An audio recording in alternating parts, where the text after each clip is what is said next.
Hello, lovely artists. We are going to do a graphite transfer today. A quick little tutorial on how to get this image with my value lines onto my good copy paper. So here's my Bill Murray. Here's the printout you received from me, your teacher. Then your first step, of course, is taking to look at the image and creating your value divisions. So when I look at Bill, I can see that he has a very dark section here, but then along here it kind of becomes a mid-tone and then quite a light value. It's also noticeable here on the nose. So I've got the lightest value. It's probably a number 2. It's not pure white. Then I have this mid-tone gray, and actually even along this ridge of his nose, he has a very light, maybe a number 3 value there. So what I'm doing is creating the division of values. Down here it's nice and obvious too. So we've got the very richest dark black of his suit. We have this very dark black in the occlusion shadow underneath his chin. But then we have this mid-tone. So I'm actually going to be creating a line along where those values change. And what I'm needing to do is to create closed shapes so I can paint in them eventually. So I've hopped ahead and here I've done them. So you can see here it's super dark, then it's a mid-range value, pure white, and then dark. And what I've done is actually create closed shapes. So you can probably see, if I bring it a little closer, you can see my small shapes. In his beard, you can definitely see I've created a closed shape. It's not just a line, it's an actual closed shape that I could paint inside of in this mid-range. Actually, it's pretty light along his nose. Again, the division here of the darkest value, and then this little curved shape, that's that mid-range. Okay, so I've gone through every single spot on his portrait and divided it into value divisions. Then, this is where it gets fun. You're going to flip over your image and you are going to cover the entire back with pencil lead. This is why we call it a graphite transfer. So this is graphite, the lead. It used to be lead, now it's called graphite, or now it is graphite. So we have the entire back and we are going to cover it with very, very dense lead. We can't have sections where we don't have lead because then your image won't transfer. So you are going to take the time and cover the entire back of your page in graphite.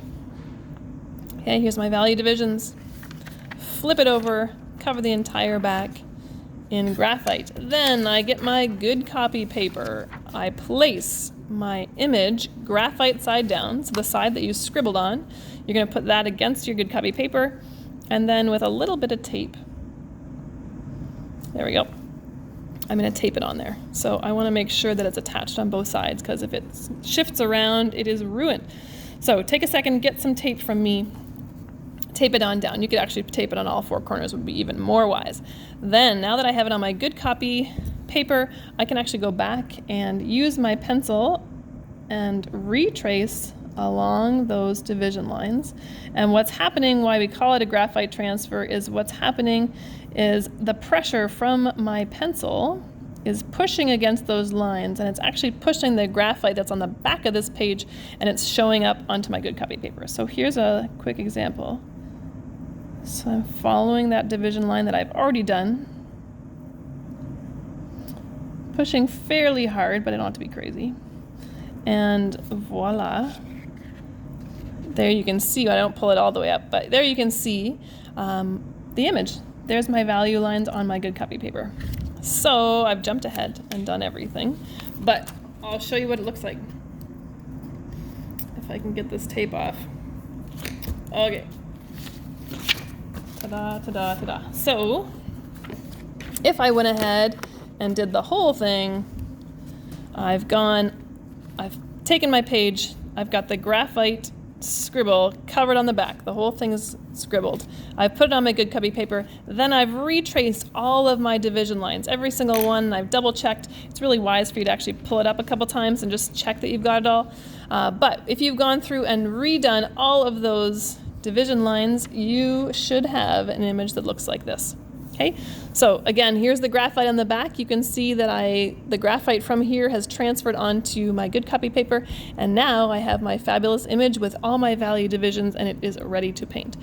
You'll probably notice that with graphite transfer, you kind of get a bit leady all over your hands, so please be really careful with how you're working so that you don't get all that smudgy graphite onto your good copy paper. So here it is, it's ready to paint, and I can pre-mix my colors or pre-mix my values to match my image. Ooh. There we go, to recreate this in a black and white value painting. Awesome, have fun, artists.